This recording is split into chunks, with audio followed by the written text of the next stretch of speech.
No? How's that? All right, we're going to talk about sowing and reaping and true and false religion. And we'll be studying from Jeremiah chapter 9 through chapter 11.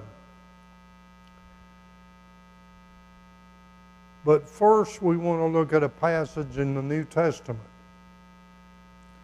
Galatians 6, verse 7. Galatians 6, verse 7. Paul wrote to the congregations in Galatia, and he said, "Do not be deceived." It's easy to be deceived. So he says, don't be deceived. God is not mocked. He that soweth to his flesh shall of the flesh reap corruption. He that soweth to the Spirit shall of the Spirit reap everlasting life. Now, what are we talking about here? This is a figurative way of saying accountability. America is quickly losing any type of accountability. I remember when one of these brilliant people came on TV and said, "I know what we need to do. We need to defund the police." And on my television, you could run it back and hear it again, and I thought, I couldn't have heard that right. Nobody would say that. They did. You familiar with Charles Barkley? Most of what he says, you cannot quote in a religious assembly. But in this particular quote, what he said I thought was brilliant. He said, "I heard somebody say the other day, we ought to defund the police." He said, "That's the most ignorant thing I've ever heard in my life." He said, "What are you going to do when somebody's breaking in your home? Who are you going to call? Ghostbusters?" There's no accountability anymore. I mean, when I went to school, they nearly broke that paddle on me because I was in there every other day and they used it. And then when I got home, I got it again. I said, "Well, already got it one time."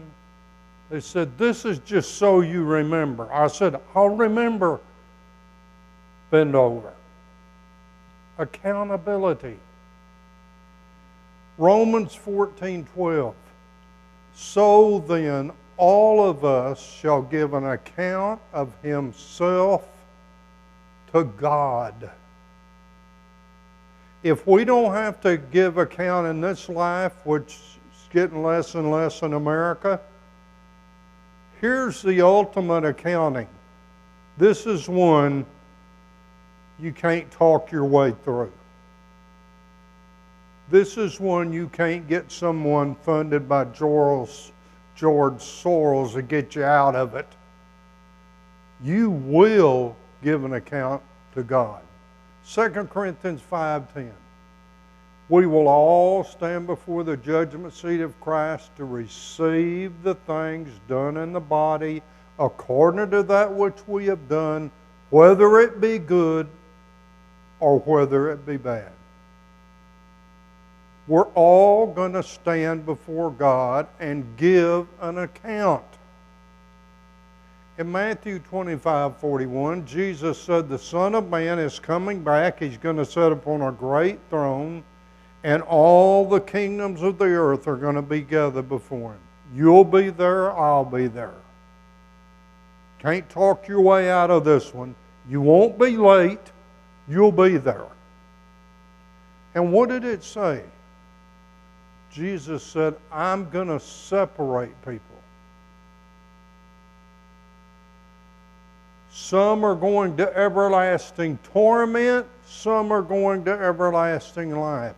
Matthew 25, 41 through 46. We will give an account to God. And what we have lived in this life, that's what we're going to get in the next life. That's reaping and sowing.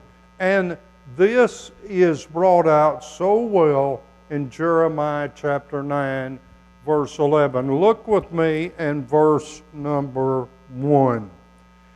In Hosea 8, verse 7. You know what God says through Hosea? They have sown the wind, they shall reap the whirlwind. Not they might, not there's a possibility, not it could happen. This is what's going to happen. And he's talking to his own people. Same type of thing in Jeremiah chapter 9. They are living ungodly lives. And God sent a man named Jeremiah to tell them, you're going to give an account. You are going to reap what you have sown in this life. They didn't believe him. You know what some of them said? Kill him. He needs to die. No more preaching for that boy. We're going to put him out of his misery. We're going to kill him. And you know who those men were? We're going to learn tonight. That was men from his own town that he grew up in. They probably saw him throwing rocks when he was a little boy. I assume he threw rocks. That's what I did when I was a little boy. They probably watched him throw rocks at people. Now he's a grown man telling them, you're going to give an account, and they're saying, you're going to die.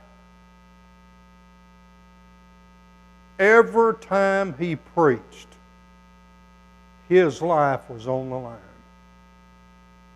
I preached here over, seems like 20 years. I don't know how long it was, something like that. I loved it. I loved preaching here. Nothing like that was ever said to me. Nobody ever said, we're going to take your life if you preach that way again. Now, there was a little mumbling every once in a while, but nothing. Nothing of any significance. This guy could have died every time he preached, but he depended on God. And God told him, they're going to hate you, they're going to persecute you, but I'm going to take care of you. And he did. Now notice what it says in chapter 9 and verse number 1. Oh, that my head were waters. What's that mean? It just means he's very, very sad and depressed. That my eyes were a fountain of tears, that I might weep day and night for the slain of the daughter of my people. Jeremiah lived to see the Babylonians come in and destroy the Israelites. Even though they hated him, even though they tried to kill him, you don't hear, well, they got what they wanted. They got just what I knew they'd get. I've known people leave the church, and I went and told somebody, and they says, Well, I knew they wouldn't last. Almost like they were happy about it. This guy is weeping over what they are receiving, even though they deserve it. Every one of them deserved it.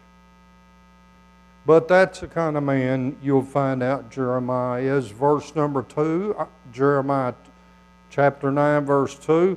Oh, that I had in the wilderness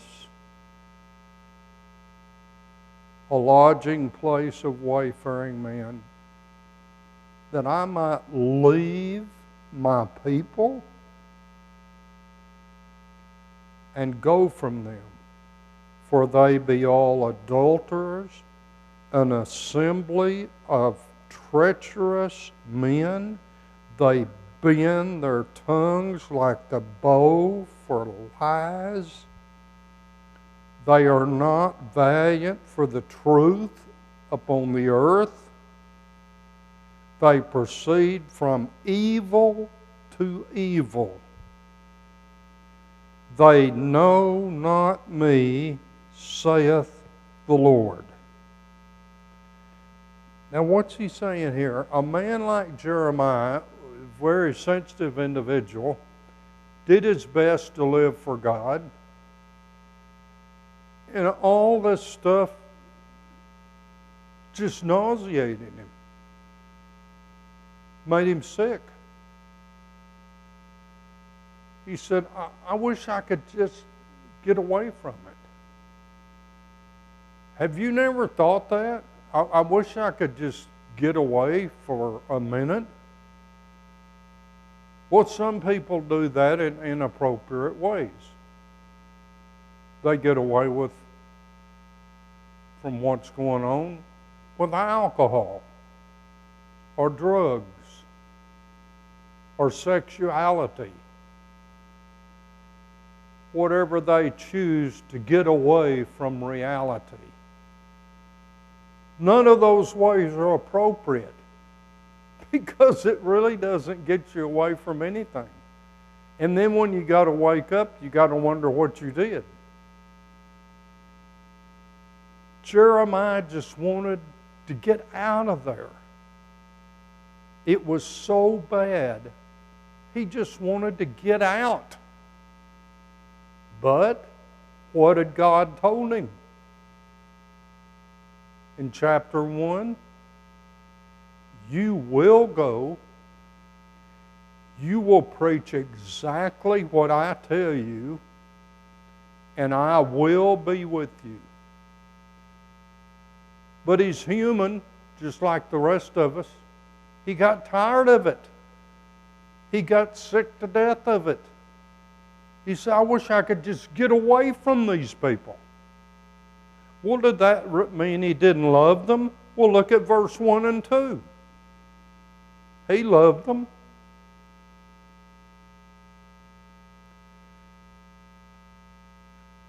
These spiritual festivals,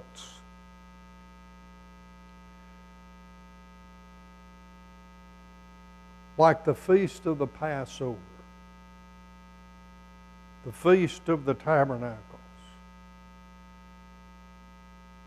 where did those come from? Where did those ideas come from? Who made up all these feasts of the Jews? One word. God. God had them have all these festivals. And yet they were coming there to commit adultery, to get drunk, to steal, to plunder, to lie to people, to be deceitful. And so even their spiritual festivals were so filled with sin that it was one big hypocrisy. And the prophet says, God is tired of it. Don't even pray to Him. God's tired of it. He's tired of your lies and your hypocrisies. And they would go to the temple. They were supposed to bring sacrifices to God. They were bringing it to idols. They even had idols in the temple. Now, how can God allow idols to be worshipped in His temples? And you can just hear the people, oh, well, I'm sincere. Why did they do that? They wanted to be like other people. They wanted to fit in.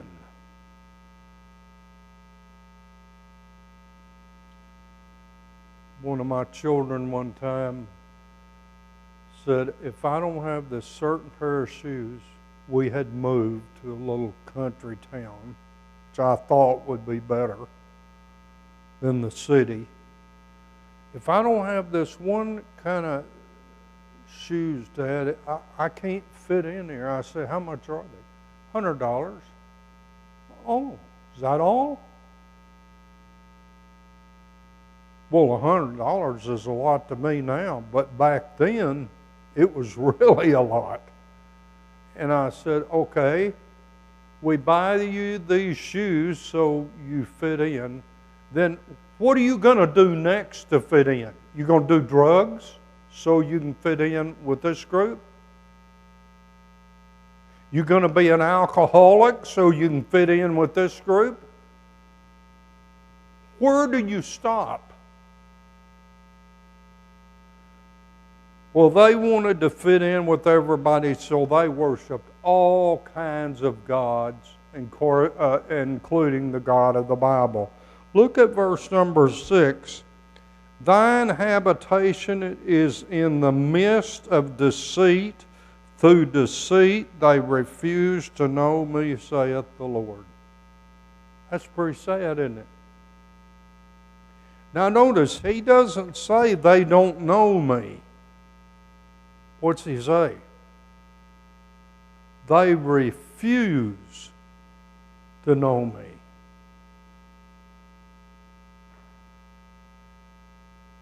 They were not going to live for God. They were going to live their way, and they knew it. And they knew they couldn't be in fellowship with God, so they just refused to know God, even though they pretended to. Therefore thus saith the Lord of hosts, behold, I will melt them. That's a little tough. What he asked Jeremiah to preach are the hardest sermons in the whole Bible. You read through the sermons that Jeremiah preached. I will melt them, I will try them, for how shall I do the daughter of my people? Look at verse number 9. Shall I not visit them for these things?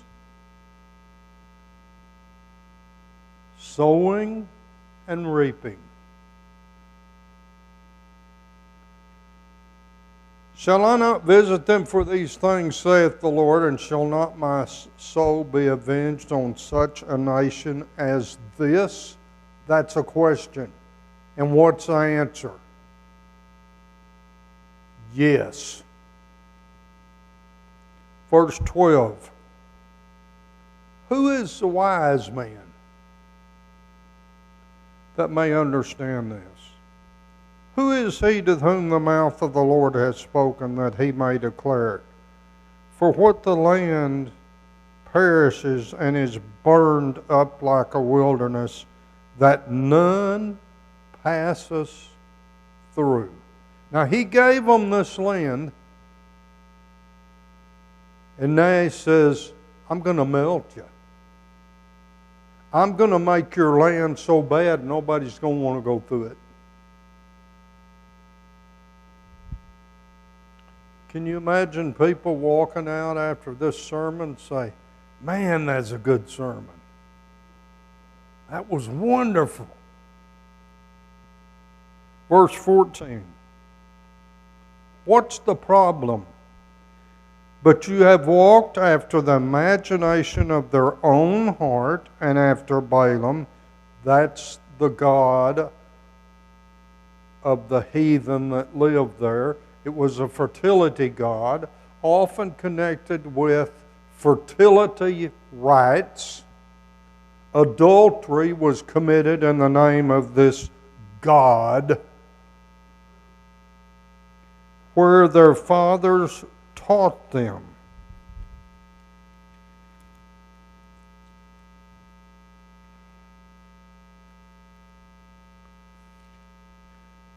You want to know what my daddy taught me? You want to know what he taught me about y'all? You don't want to know. Because in the first place, you can't even say words like that in public if you're even trying to be a Christian. They didn't have to go after the way they were taught. When a person is brought up wrong, they don't have to go along with it. It's easier because that's what you've been taught, but you don't have to go along with it. If you've been taught wrong, you know, you can say to yourself, well, HD, your dad was wrong about all those people. In fact, he was wrong about just about everything he taught you. He was wrong. You were taught wrong. So you have to turn around and learn the right way. These people could have done that. Look at verse 23.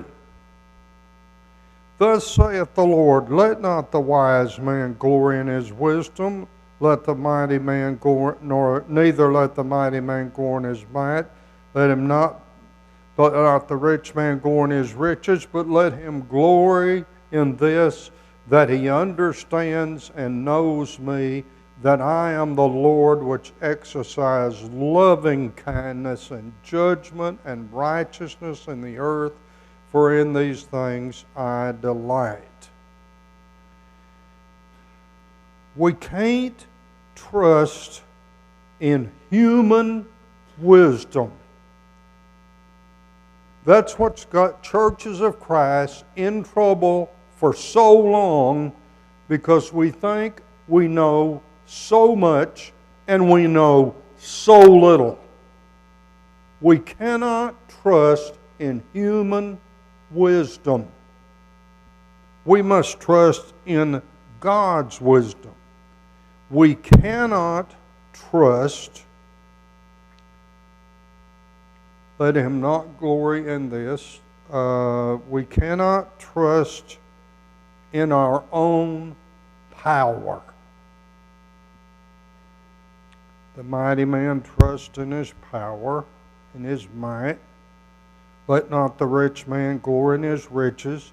Those who glory in their riches are headed for a surprise.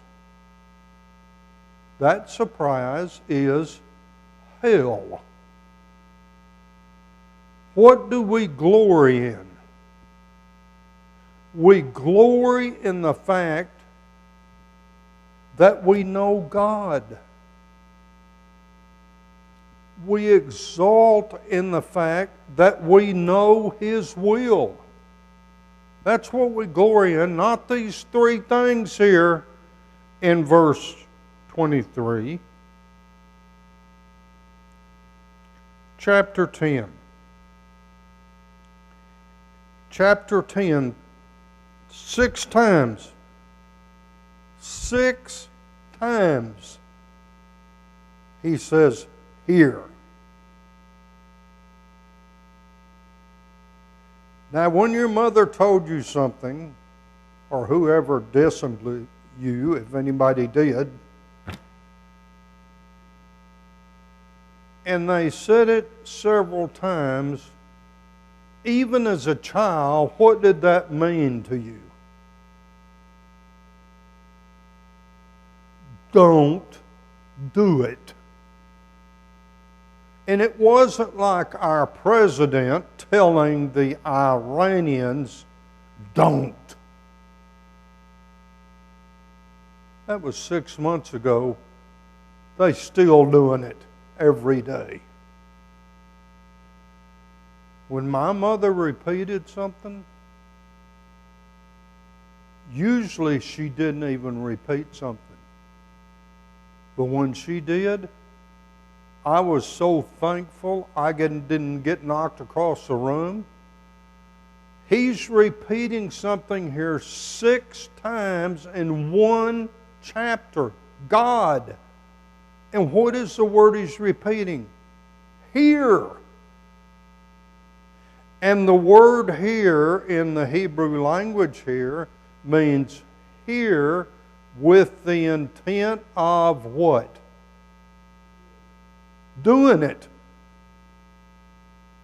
You hear it with the intent of doing it. Hear ye the word which the Lord has spoken unto you, O house of Israel. He says this every time. When Jeremiah got up to preach, this is what the Lord said. This is not what I think. This is not what I studied in school. This is what the majority of sound brethren think. It was, listen to the word of the Lord. That's what ought to be preached, not what the majority of anybody thinks. The word of the Lord. He said, you hear the word of the Lord. Verse 2, thus saith the Lord, learn not the way of the heathen. Now what's he saying here? Don't learn the ways of unbelievers. You learn my way. God's way is best. Everybody else's way is God's way is the only way. Don't listen to the heathen. Do not be dismayed at the signs of the heaven. Now in April, I guess you've heard, we're going to have an eclipse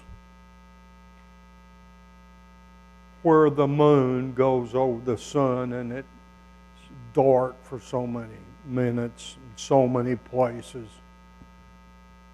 And, you know, we have it on the news, but I haven't heard anybody on the news say, oh, this is going to be a day of calamity. This is going to be a day of horror. That's what the heathen did. Any kind of signs in the heaven, they took that as a bad omen. God says, don't listen to that stuff. Don't listen to that false religion. It's false religion.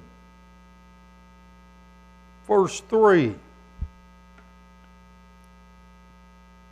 For the customs of the people are vain.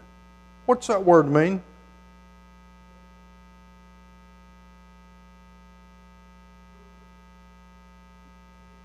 Let me tell you how I used to talk.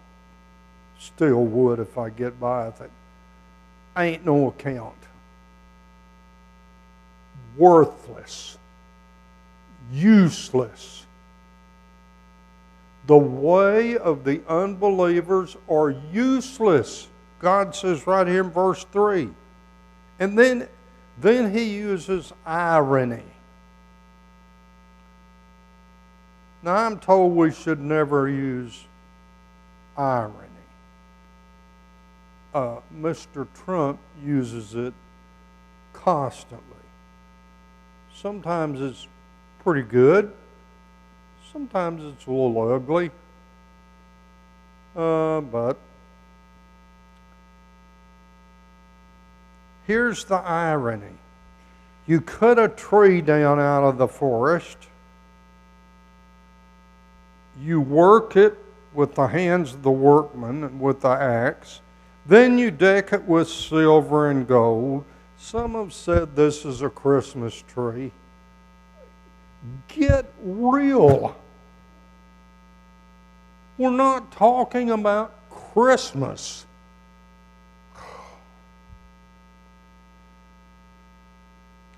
Then they fasten it with nails and hammers that it doesn't move.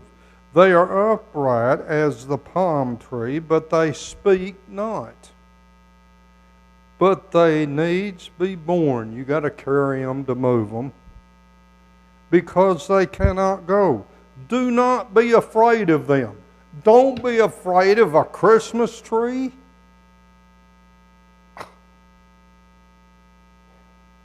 It's kind of nice to keep things in their context instead of pick out one little verse. I've had people pick that out and condemn me for having a Christmas tree. And I've just said, oh, brother. They are not upright as a palm tree. They speak not. They must be born because they cannot. Do not be afraid of them. They cannot do evil. Neither also is it in them to do good. That's what he's saying. This false religion is powerless. These idols cannot do good. They can't do bad. They can't do anything. They're a piece of wood. Get your head on. And you have to remember, God's people are worshiping these idols. I guarantee you they didn't say his good sermon when he got to this one. Verse 10. Here's true religion. But the Lord is the true God. He is the living God, the everlasting King. At his wrath the earth shall tremble, and the nations shall not abide his indignation. Verse 14, every mind is brutish in his knowledge. Isn't that what I said a while ago? And some of you looked at me kind of funny. We know about that much. If you get it smaller, then you couldn't see. Every man is brutish in his knowledge. Look at verse number... The nation shall not be able, verse 10, shall not be able to abide his indignation. That's his anger. Look at verse 14. Every man is brutish in his knowledge. Every founder is confounded by the graven image. For his molten image is falsehood, and there is no breath in them. What's he telling us? False religion does not do anyone any good. Now that's real nice for most of us, but let me tell you something. I believed something a lot of my life. And I found out, according to the Bible, it wasn't true. But I would have had to go against my whole family. And they were threatening me to even kick me out of the house. Well, I couldn't have made it on my own. I can't even do it now. I sure couldn't at 15 years old. They're threatening to kick me out. Because I found out that what I had been taught in the Bible and in religion was not in the Bible. For thus saith the Lord, verse 18, I will sling out the inhabitants of the land at this once and distress them that they may find it.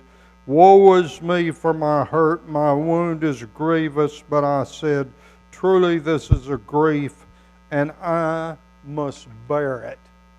Jeremiah knew this was going to be horrible, but he had to go through it. And he went through it like a man.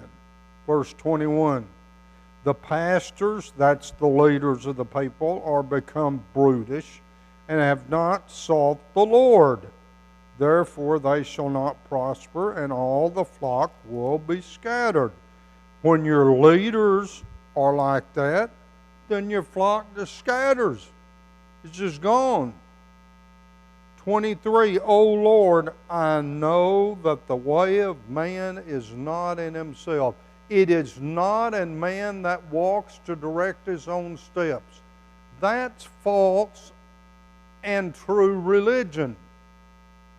When you do it after your own way, what you like, that's false religion.